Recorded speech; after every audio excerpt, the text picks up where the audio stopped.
पाठ 2 रूप बड़ा या गुण। इस पाठ के माध्यम से बताया गया है कि मानव जीवन में गुण का महत्व रूप से कहीं अधिक होता है। इस पाठ को पढ़कर विस्तार से जानिए। गर्मियों के दिन थे।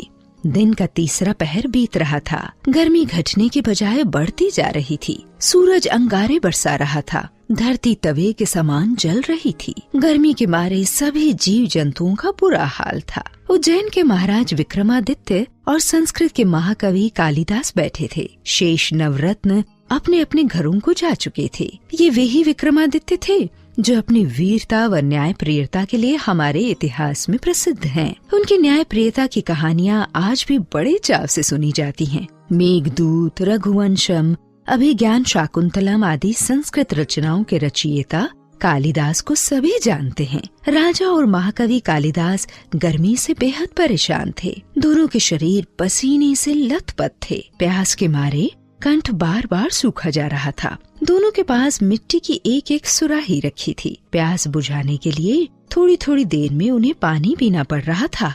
राजा विक्रमादित्य परम सुंदर व्यक्ति थे। कालिदास उतने ही कुरूप थे। गर्मी और पसीने ने कालिदास के चेहरे को और भी विकृत बना दिया था, पर विक्रमादित्य के गोरे चेहरे पर पसीने की बूंदें मोती जैसे चमक रही थी। विक्रमादित्य का कालिदास के प्रति व्यवहार मित्रवत था। दोनों में अक्सर नोकझोंक चला करती थी। दोनों एक दूसरे को बेवकूफ बनाने की ताक में लगे रहते थे। राजा किसी अवसर को खोना नहीं चाहते थे, परंतु महाकवि से करारा उत्तर पाकर भी प्रसन्न नहीं रहते थे। विक्रमादित्य का ध्यान जब गर्मी से विकृत कालिदास के चेहरे की ओर गया तो वे चुटकी लेने के लिए मचल उठे। वे कालिदास से बोले, महाकवि, इसमें संदेह नहीं कि आप अत्यंत विद्वान, चतुर और गुणी हैं, लेकिन ईश्वर ने यदि आपको सुंदर रूप भी दिया होता तो कितना अच्छा होता।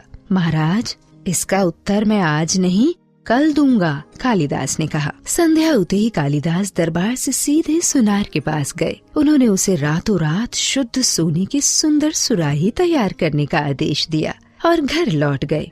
अगले दिन दरबार शुरू होने से पहले ही कालिदास दरबार में पहुँचे।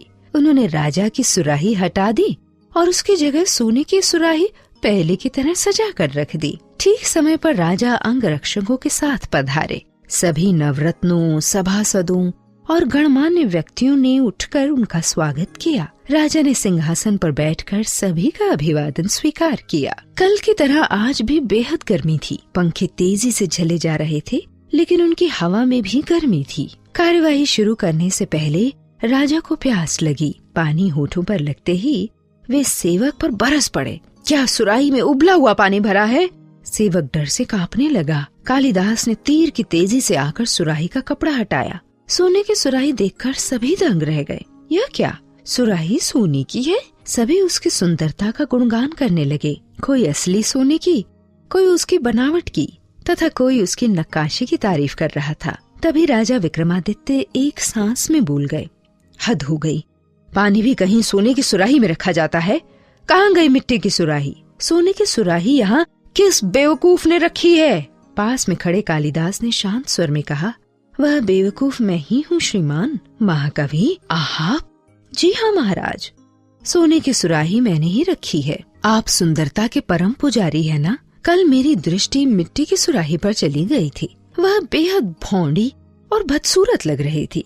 मैंने सोचा कि सुंदरता के पुजारी के पास भद्दी सुराही किस बेवकूफ ने रखवाई है, सो उसे हटाकर मैंने शुद्ध सोने की यह सुंदर सुराही रख दी। क्या अच्छी नहीं है? इतना कहकर वे चुप हो गए। राजा महाकवि का व्यंग समझ गए। उन्होंने महाकवि से क्षमा मांगी। दरबारियों में कानाफूसी होने लगी, पर कोई उस घटना के कारण को जान नहीं पाया। तब राजा की अनुमति से महाकवि ने संक्षेप में सब कुछ बता दिया। दरबारी भी हंसे बिना न रह सके।